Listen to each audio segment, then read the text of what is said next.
లో కొండ చిలువ కలకలం రేపింది. ఉదయం భారీ కొండ చిలువ వాకింగ్ ట్రాక్ దాటుతుండగా గుర్తించిన వాకర్స్ పార్క్ సిబ్బందికి సమాచారం అందించారు. ఒక్కసారిగా 20 అడుగుల కొండ చిలువను చూసిన వాకర్స్ భయభ్రాంతులకు గురయ్యారు. రాత్రి కురిసిన వర్షానికి పాములు ఉదయం సాయంత్రం వేళల్లో బయటకు వస్తున్నాయని వాకర్లు అప్రమత్తంగా ఉండాలని అటవీశాఖ అధికారులు సూచించారు.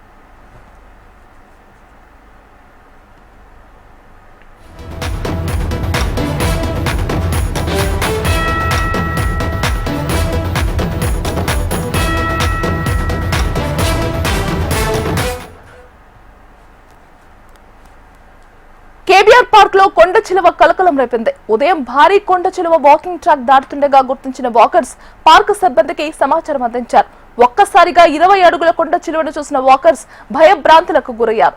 రాత్రి కురిసిన వర్షానికి పాములు ఉదయం సాయంత్రం వేళలో బయటకు వస్తున్నాయని వాకర్లు అప్రమత్తంగా ఉండాలని అటవీశాఖ అధికారులు సూచించారు. ఇక ఇదే అంశానికి సంబంధించి మరింత సమాచారం అందించడానికి మా కరెస్పాండెంట్ రజిత ఫోన్ లో సిద్ధంగా ఉన్నారు. రజిత,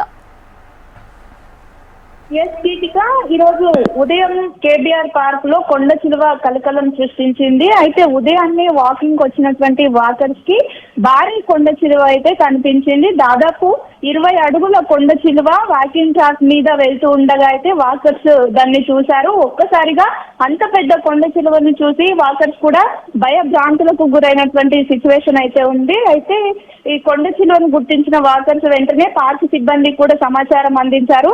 అయితే ప్రస్తుతము వర్షాకాలం ఉన్నటువంటి నేపథ్యంలో వర్షాలు కురుస్తున్నాయి. ఈ నేపథ్యంలోనే పార్క్ కాబట్టి ఎక్కువగా చెట్లన్నీ ఉంటాయి కాబట్టి పాములు ఇలాంటి ఇతర జీవులన్నీ కూడా ఈ పార్క్ లో ఎక్కువగా వచ్చేటువంటి అవకాశం ఉంటుంది. కాబట్టి వచ్చేటువంటి వాకర్స్ కూడా జాగ్రత్తగా ఉండాలని ఇటు అటవీ శాఖ అధికారులు అయితే సూచిస్తూ ఉన్నారు. అయితే ఒక్కసారిగా వాకింగ్ ట్రాక్ మీదకి భారీ కొండ చిలువ రావడంతో అయితే వాకింగ్ వచ్చినటువంటి వాకర్స్ అంతా కూడా కొంత భయాందోళనకు గురైనటువంటి సిచ్యువేషన్ అయితే కనిపిస్తుంది. వెంటనే వాకర్స్ కూడా అప్రమత్తంగా ఉండి పార్క్ సిబ్బందికి అయితే సమాచారం అందించారు. ఈ నేపథ్యంలోనే ఇటు పార్క్ లో కూడా అంటే చెట్టు చేమలు ఉంటాయి కాబట్టి వాటి దగ్గర ఏమైనా విషపూరితమైనటువంటి జీవరాశులు ఉన్నాయేమో చూసి వాటి నుండి వచ్చేటువంటి వాకర్స్ కి ఎటువంటి ఇబ్బందులు కలగకుండా ఉండే విధంగా పార్క్ సిబ్బంది అయితే చర్యలు తీసుకుంటున్నారు.